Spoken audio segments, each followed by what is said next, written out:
you gotta see this. So Larry, you have it upside down. Oh, well, I knew that.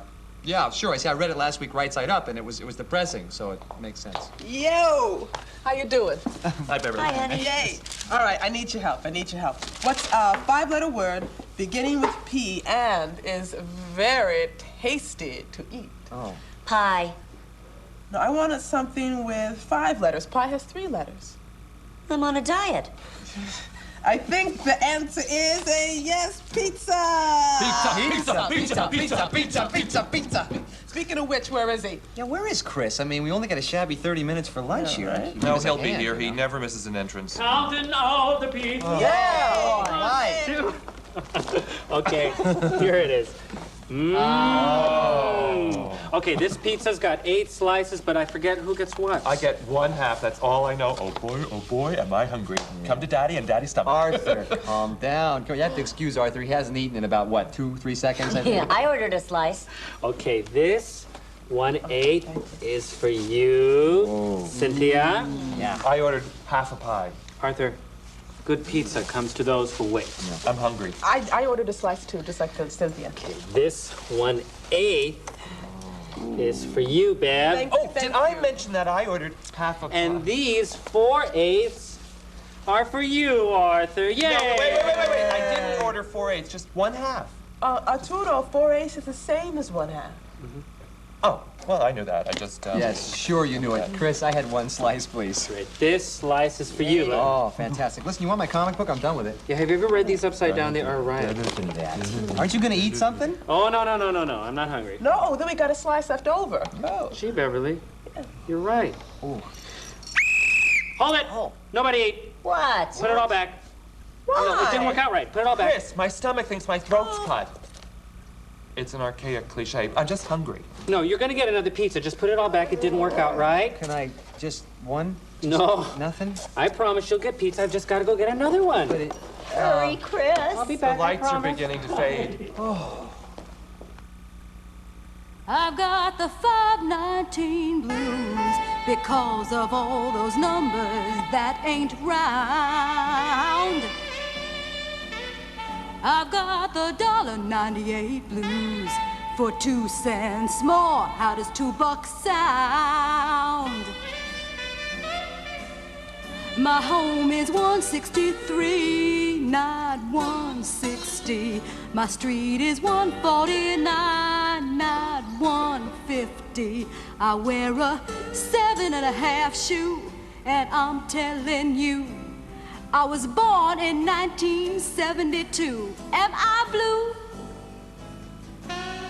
There are lots of numbers you can round off. Like there are about 20 buildings on this block, even though there are really 22. There are 241,460,718 people in America, but you could round it off and say there are about 240 million. Rounding off makes communication simpler. But don't try rounding off the time the train leaves, or you will miss it. I've got the 519 blues. I am the neighborhood. Finally. Ben! You guys look starving. Yes. Great time. Oh. Here it is. See, I had the pizza man cut the pie into 6 slices. And look, Arthur, you still get half. That is nice. 1 6, 2 6, 3 6, that's half. If I only had the strength to eat. I'm sure you do. And this slice here is for you, Cynthia. And this slice here is for you, Beverly. And this slice is for you, Larry. Thank you. Oh, the pieces are a lot bigger this time. That's because they're each 1/6 of the pie instead of 1/8, and 1/6 is larger than 1/8. Can we eat now? Go right ahead. It's beautiful. I like Say something for me. Hold it! Nobody eat. Put it back. No, put it back. Did I say something wrong? No, we just got to get another pizza, that's all. Wait, Oh, it's no problem. I'll be right back. Hold on. Bye.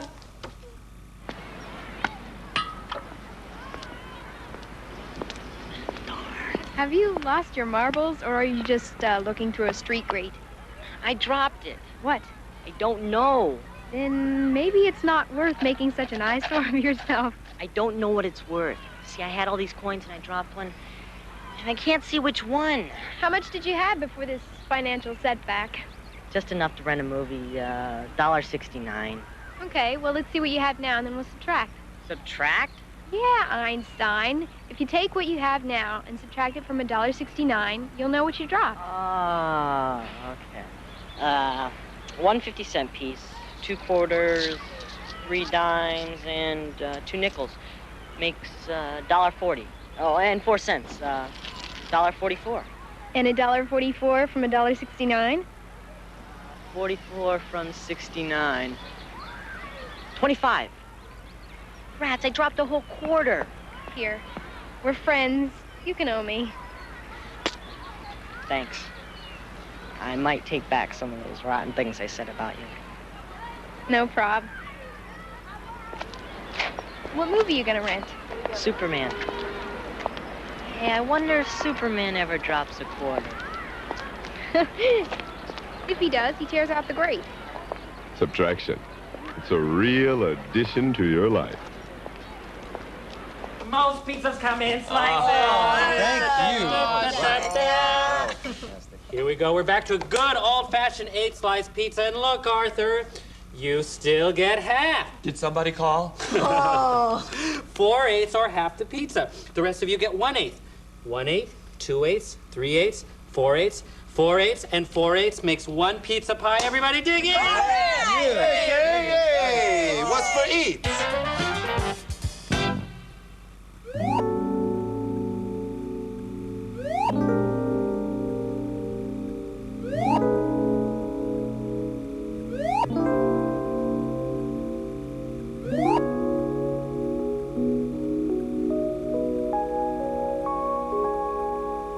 Hi, kids. How you doing? Today we have a very special guest. Arthur Benjamin from Johns Hopkins University in Baltimore, Maryland. Now, he can perform mathematical operations in his head faster than you can do it on a calculator. It's truly amazing. So welcome to Square One TV, Arthur Benjamin. And kids, get set for something truly amazing.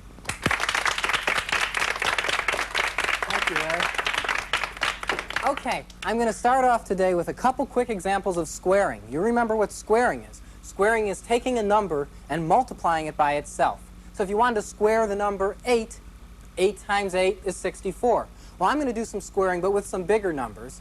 I'm going to ask people to give me some numbers, and we have people on the calculators who are going to check me out here, okay?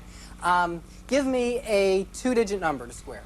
79. That'll give you 6,241. Check those out and make sure I'm doing them correctly, okay? Give me another 2-digit number. 81. 81 is 6,561. Somebody give me a 3-digit number this time. 348. 348 will give you 121,104. Right? Good. Let's try one more. We'll try one more 3-digit number. Give me a 3-digit number, please. 527 will give you 277,729. Good. Thank you. Now, I can also go and do square 4-digit numbers, 5-digit numbers, even 6-digit numbers. That's as high as I can go. But the calculators don't have quite enough room for them. So instead, what I'm going to do now is I'm going to teach you how to do problems like this yourself. Okay? Now, you're not going to be doing them quite as fast as me. It's going to take you an awful lot of practice. But at least you'll be able to do them in your heads. At least you will be able to if you practice enough. Let me start with a 2-digit number. Give me a 2-digit number, and I will try and explain it. 59. 59. Okay. All right, I'm going to square 59. And here's how we do it. We take a number. We find a number that's real close to 59 that's easy to multiply by. What number, anybody, that's real close to 59 is easy to multiply by? Anybody, everybody. 60. So what I'm going to do is I'm going to go up to the number 60. Okay? How far did I have to travel to get to 60? I had to go 1, right? 1. Okay. Now my rule is whatever you go up, you have to go down. Or whatever you go down, you have to go up. So if I went up to 60, I've got to go down 1 to 58. Okay, now here's how I square 59. Incidentally, 59 squared is equal to 3,481, but let me show you how I'm doing that. I multiply 60 times 58. Okay? So I multiply 60 times 58. Now that might seem hard, but it really isn't. That's just really 6 times 58 with a 0 on it. And 6 times 50 is 300. 6 times 8 is 48. We add them together, we get 348. Let's not forget about the 0 there. We add that there. Okay, now that's almost my answer. All I have to do now is add to that the square of the number that I had to travel. Now, what number did I travel? I traveled 1. And 1 squared is 1. So I add to that just 1. That's an easy thing to add, 3,481, and that's the answer. Thank you. See you next time.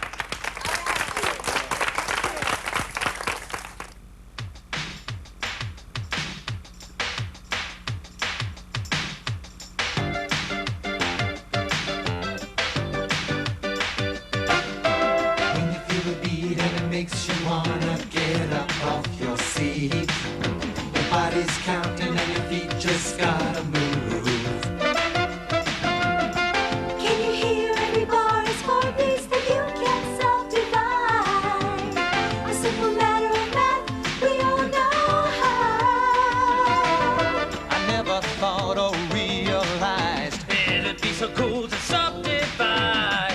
The time is right. Let's twist and shout. Let's have some fun. Let's shout it out, counting out the rhythm. 1, 2, 3, 4, shouting out the rhythm. 1 and 2 and 3 and 4 and grooving on the rhythm. 1 and a 2 and a 3 and a 4 and a, now we've got the groove just right. We can subdivide and dance all night.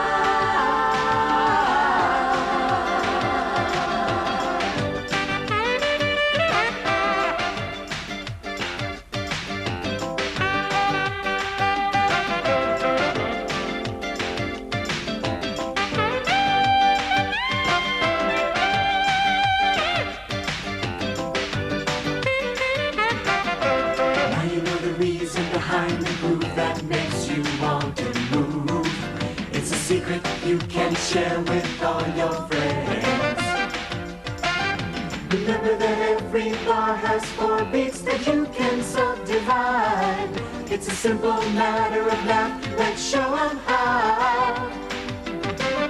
I never thought I'd realize it'd be so cool to subdivide. The time is right. Let's twist and shout. Let's have some fun. Let's shout it out, counting out the rhythm. 1, 2, 3, 4, shouting out the rhythm.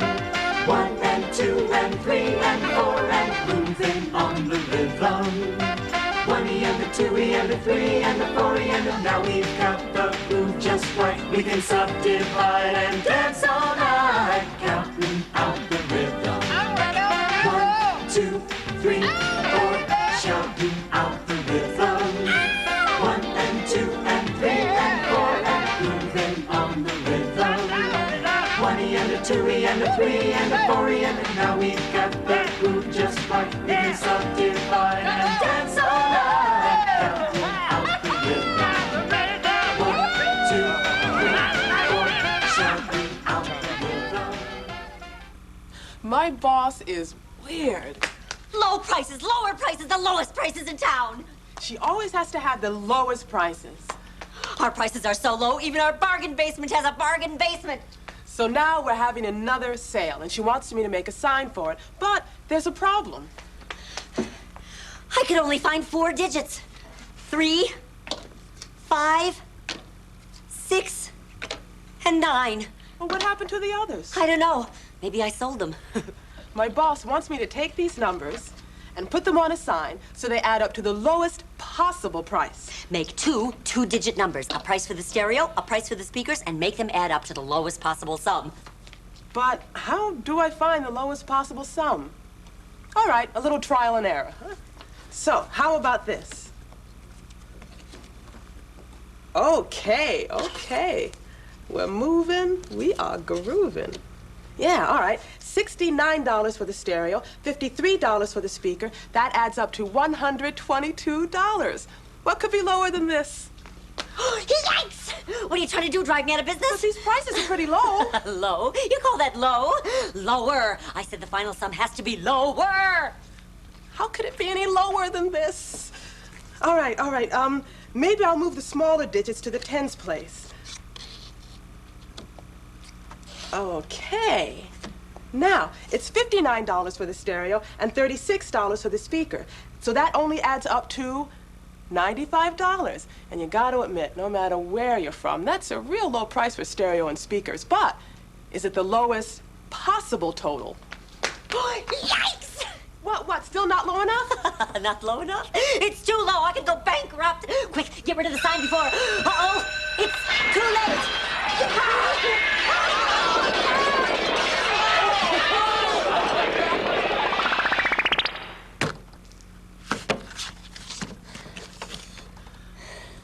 Sorry, boss.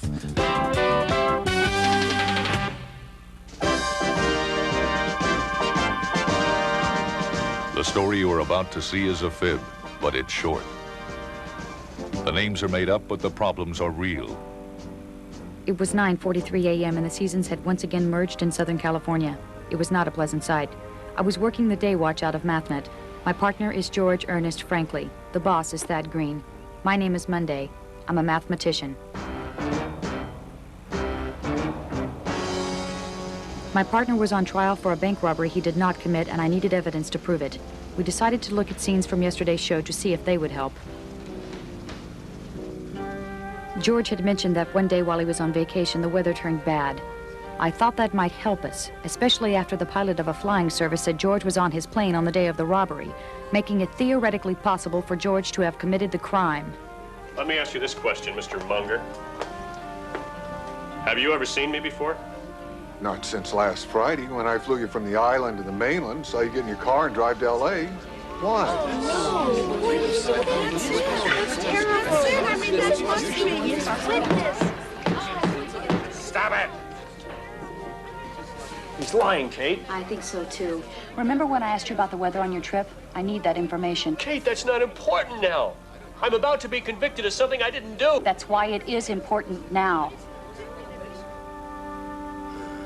Well, that is incontrovertible evidence, Kate. You've done an excellent job. Thank you, Your Honor. My advice is that you present these facts in open court. Yes, sir. Then have George's attorney, George, move for a mistrial. And you'll grant it? Indeed, I will. All right.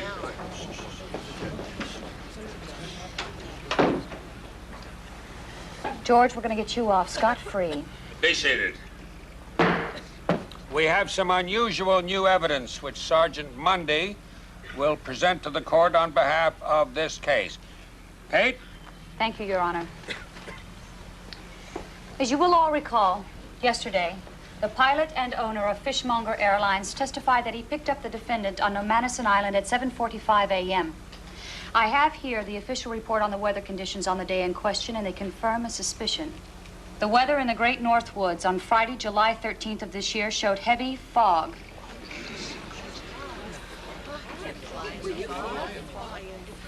The fog was so heavy, in fact, that the visibility was 0. That means you could see less than 1/16 of a mile, about the length of a football field. An airplane could not have taken off or landed under those conditions. How long did those conditions prevail, Kate? According to the Weather Bureau, the fog lifted at 9:30 a.m. due to heavy winds. So, he could have flown the defendant to the mainland by 10 a.m. And if Frankley broke the speed limit, he could have driven the 150 miles in 2 hours and still robbed the bank. You're forgetting that the pilot wasn't at the island at 9:30. He was on the mainland.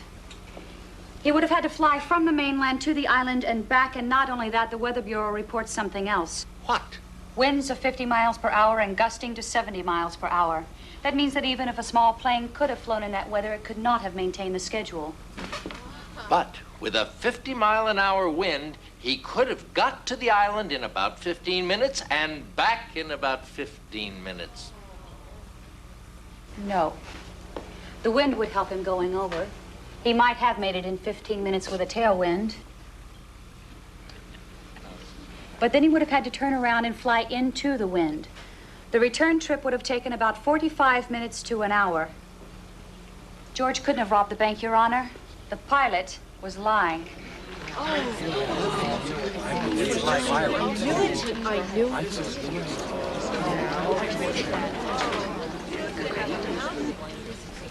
George, the judge said you should ask for a mistrial.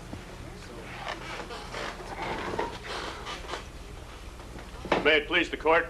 Yes, Mr. Franklin. I would like to call a witness. May, of course, Mr. Franklin, call whomever you want. Me. You swear to tell the truth, the whole truth, and nothing but the truth, so help you gosh? I do. You may sit. I prefer to stand, Your Honor. It's more dramatic. If you wish. Thank you, Your Honor. First of all, I'd like to thank all those who've come to my defense during my trial. Kate, whose relentless work, incredible energy, and indisputable sense of fair play have been an inspiration to me. To my chief, Thad Green, who, even when the days looked darkest, stood by me. Debbie Williams, whose sense of forensics is second only to her dexterous fingers. Kate, that doesn't sound like the George we know and love. What's George doing? So, Your Honor, members of the prosecution, fellows of my defense, honored spectators. Will you please get on with it? I've got a racquetball game in 15 minutes, and justice will be served. Please pardon me, Your Honor. I just want to say one thing. I, George Ernest Franklin, I am guilty as charged.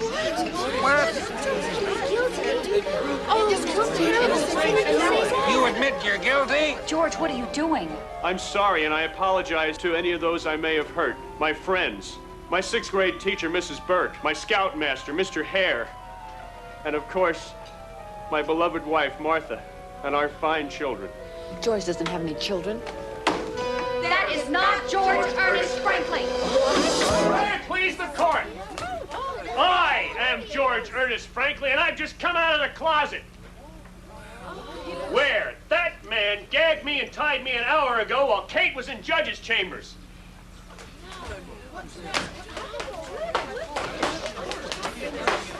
George, is that you? No one else but. I'm mad. But if you're you, who's he? I don't know, but I got a pretty good idea. Arrest that man. I was almost certain I didn't rob that bank. Then when Kate and Debbie and I tried to figure out who might want me framed, we decided it might have been the brothers Karamazov, or Karamazov. Karamazov? But how could they have gotten me to rob the bank? Could they have hypnotized me? Of course they couldn't. I'm unhypnotizable. So who was me at the bank when it wasn't me? It was Irving Karamazov, that man who learned the art of disguises while working in the prison theater program. Why not? A little grease paint here, a little latex here, a wig, blue contact lenses. He even copied my voice. This is ridiculous. I'm leaving. Oh, no, you don't, you phony mathematician. What about that pilot? That's right, that man right there. That's Jake Karamazov, or Karamazov. He set up that airline just to frame me. Your Honor, I am George Franklin. I robbed the bank. Oh, yeah? Watch this.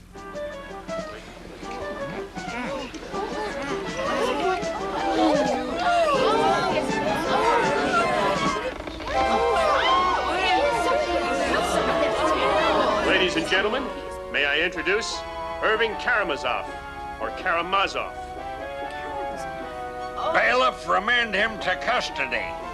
And his brother.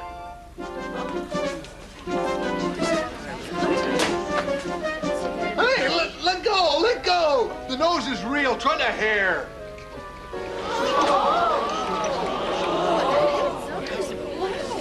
Jake Karamazov, or Karamazov. Take them away. The case against George Ernest Franklin is dismissed. Court adjourned.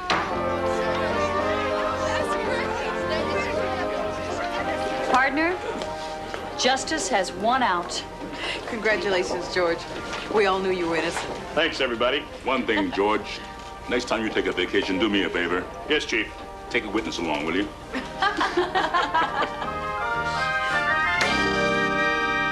The brothers Karamazov or Karamazov, Irving and Jake, were tried and convicted of a 6133, escaping from prison, a 211 robbing a bank, a 487.3 driving a mathematician's car without his permission, a 653 franc lying under oath, and a 3.1416 impersonating a mathematician.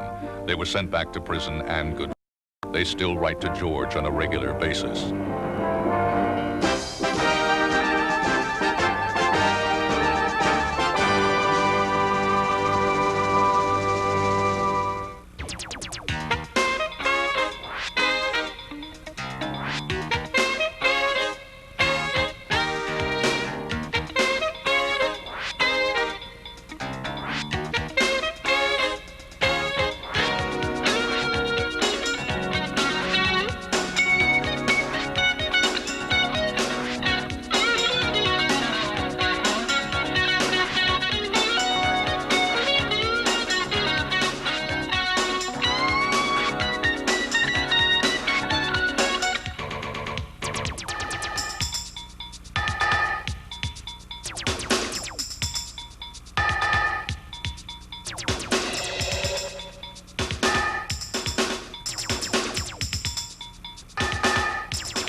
% of Square One TV is a production of the Children's Television Workshop.